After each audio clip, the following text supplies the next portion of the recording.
All right, we've talked enough about the Sunday night game. Let's talk about Lions-Packers as we continue with PFT Live presented by Accenture on a Monday morning, the Monday after Week 9.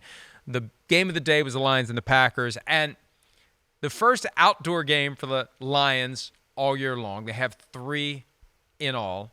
They are not your typical dome team, as we saw. There were some warning signs, though, when Jared Goff shows up with the 2 gloves. Yep, right. Some flashbacks to that game in Chicago, that nightmare in 2018, the year the Rams went to the Super Bowl and lost to the Patriots 13-3. Yeah. That nightmare Sunday night game in Chicago. Oh, no, is Jared Goff going to struggle in the wind, and it's cold, and it's rainy? He didn't. No. He's got the highest completion percentage for a 6-game stretch in league history now at 82.8%. Unbelievable. And yesterday afternoon, looked great under the lights, late afternoon game with the clocks turned back so it gets dark early. It just had a special feel to it for the Lions who, they were down early, but they went in there and dominated. At 24-12, it was not as close as the score. No. They've won 3 in a row at Green Bay for the first time since 86 through 88. They're a special team.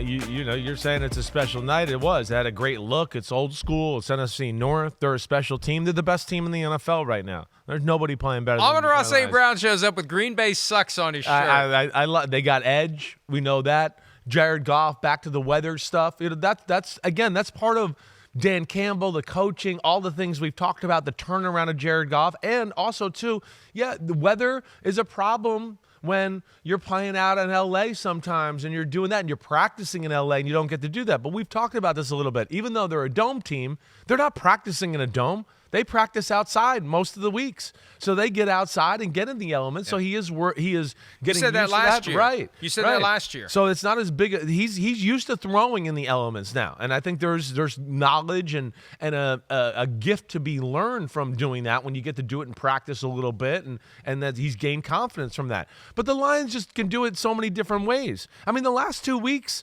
right, he's not putting up huge passing numbers as far as yards and anything like that because he doesn't even have to. It's a sign of a great team.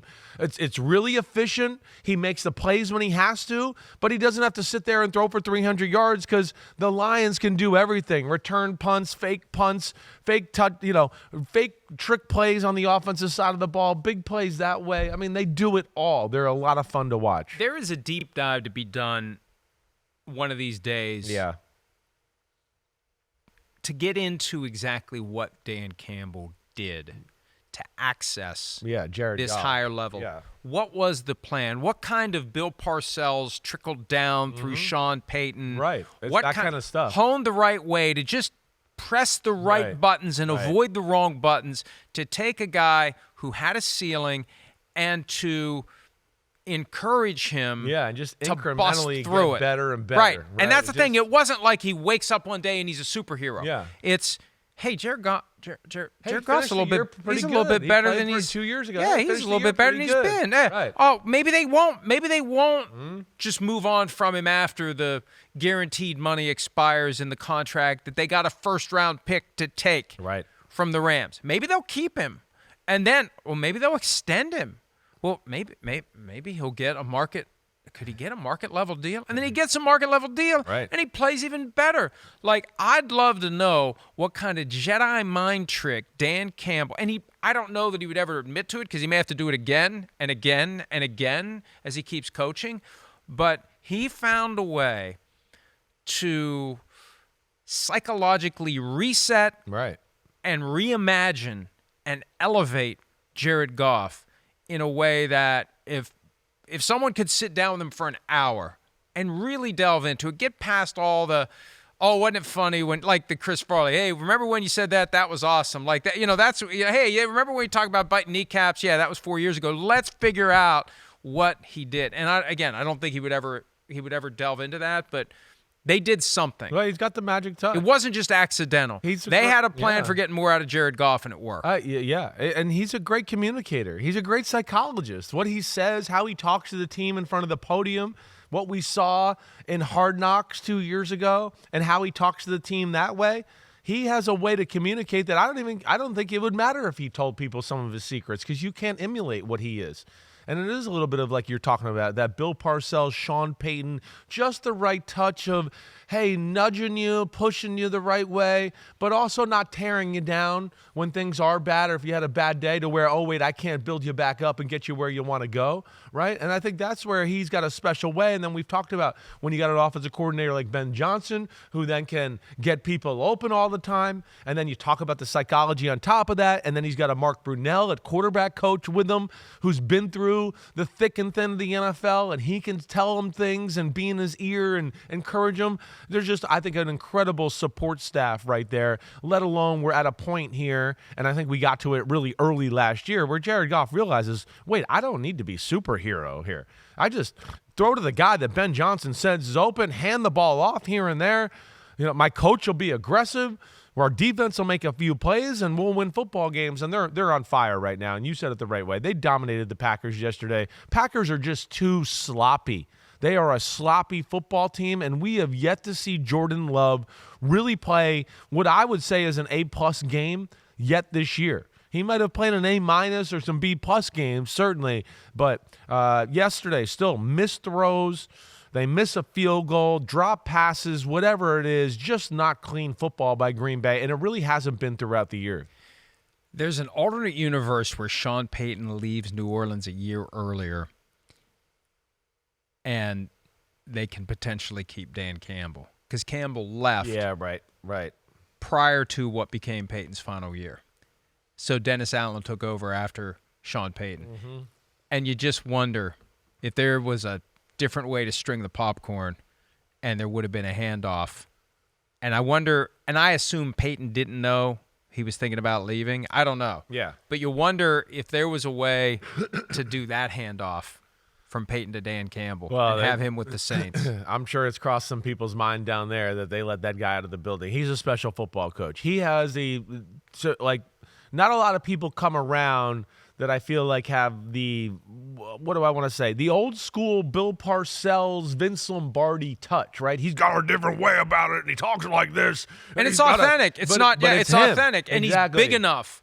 And it's just, it works. It's all of it works, right? It's intimidating, but doesn't cross the line of intimidating to where it's like it looking like he's trying to be not threatening. It's not threatening. That's it's the way just, to say it. He's got the perfect edge, the perfect limit. It's not threatening, but it's effective. Yes, right. And you can see when he's pissed off or whatever else, and sorry Birmingham, and you know you're okay. Wait, coach is mad. We got to do better. He's got that way, but they embody him. That's what they are. They're aggressive. They're tough. They're physical. They don't buckle. They're psychologically tough. It doesn't matter anyways, and they attack in all ways. And I think that's what's amazing about them. Run the ball all over you, throw the ball all over you. Defense blitzes and does creative stuff. Then we know they're special teams. They can return kicks and punts, and of course they fake it, and they go for it on fourth down. They never let you breathe. They are playing awesome total team football right now, and way to go with the win yesterday in Green Bay. There's been a lot of consternation in recent months from the Associated Press about the Comeback Player of the Year award, and I think the AP, and this is my opinion, but Chris and I both vote, this is my own personal opinion, I think the AP is too concerned about the impact of the awards on betting, and it you seems just need what to it is. just don't worry about it. Just issue the frickin' awards and don't get yourself all twisted up in exceptions that swallow the rule. That's for Comeback Player of the Year. As it relates to Coach of the Year, I'd like to make a plea to everyone to view it differently. We view Coach of the Year as de facto biggest surprise. Yes. That's really what it is. That's what it is. Who surprised us the most? Okay, the coach of that team wins Coach of the Year because that team surprised us the most, because we had pre-existing ideas of how they all fit together, and which team overachieved what we all thought they would do the most. That team, okay, that's the Coach of the Year. Yeah. That's what keeps the truly great coaches from ever winning it. I know. That's what keeps a Dan Campbell from winning it. Right. Dan Campbell, my buddy Kyle Shanahan, right has never won now, it. should be Coach of the Year for this year, even though it's not going to surprise anyone if they're the number one seed in the NFC. So I'm going to start banging that drum. Dan Campbell, Coach of the Year, even though we won't be surprised when they clinch the one seed week 18. Because right now when you look at it and you think about things like that and like how it goes in the normal pattern, you go, well, Dan Quinn's going to win it because we didn't expect Washington to be as good. And he's doing it with a rookie quarterback, so he's about to get Coach of the Year. It's always something like that. Or Raheem Morris. Not to say they're not deserving, but it is that kind of story. But that's what it is. It's always been who surprised us the most. Yes. That's the Coach of the Year. Yeah. Instead of who is the best coach in the NFL. I mean, the MVP isn't which player best exceeded what we thought the player was going to do. No. It's the best player. Yes. So it should be the best coach. I agree with you there 100%. Wish they would fix that, and hopefully we can bang the drum and do that. We have 125th of the voting block right here. But maybe we could change it 125th. Open some people's eyes. And maybe this is the year where this changes, because this is so good, and we know they've lost for so long, and they're so dominant, and the belief in them is so strong right now that – yeah, I mean, again, they seem like they're on a Super Bowl mission. Whether they get there or not, I don't know. But as it looks here halfway through the year, they are definitely a winning Super Bowl caliber type of football team. And they showed that again yesterday in the elements, all of that, doing it. So many weapons on offense, Mike. Jamison Williams is not even out there. We know how dangerous he is. The tight ends, Amon-Ra St. Brown, the two-headed monster at running back, really got it all there in Detroit. They really do. And yeah, watch out. It's not just an NFL problem. Apparently, the same dynamic applies in the NBA. Phil Jackson, one of the best head coaches ever, has won Coach of the Year. Right. Award. How many times did Bill Belichick win it? I think the year they went 16-0, and maybe one other time. Yeah, I don't remember, but yeah, I think it was that only year. We'll check that. Yeah, I mean, it might have been one other time, but it feels. But he would have been it every year. Right. Or at least half the time. Certainly, he should have been in the final two or whatever. 3 times. Okay. 3 times. So he got it 3 times. Okay. But you could argue he probably should have won it 12 times. Yeah, no, right. And you're right. Kyle Shanahan should have won it by now. Matt LaFleur should have won it by now. Yes. Matt LaFleur should have won it just for mediating the whole dysfunction between Aaron Rodgers and the front office and having Rodgers have an MVP season. They were like the 1 seed. 100%. In 2020. Yeah. The year they drafted Jordan Love, they were the 1 seed. Yeah. How's Matt LaFleur not Coach of the Year that year? No, I hear you there. So definitely some people with teams, whatever else, the coach, he's pretty good, and they just don't get the credit they deserve. We're surprised by that. It's an easy and it's a lazy, and I've been part of it, so I'm taking some of the blame here. I'm trying to rethink the Coach of the Year. It's not just who surprised us the most. It's who's the most deserving, who did the best job coaching. And they lost Aiden Hutchinson. They didn't lose a friggin' beat. Jamison Williams gets suspended 2 games, and they don't lose a friggin' beat. They just keep going, and they just keep going, and they seem to be getting better. And don't be deceived by the final score of 24-14. It felt like they dismantled it felt like Green Bay had no chance. It felt like, hey, the game is over. Green Bay, the energy and the emotions of the game were over by the late third quarter. They had already gone like, wait, we're not as good as them. It's over. Let's pack it up and live to fight another day. Hi, it's Mike Florio. Thanks for watching PFT on YouTube. Hit subscribe for the latest news and analysis from Pro Football Talk.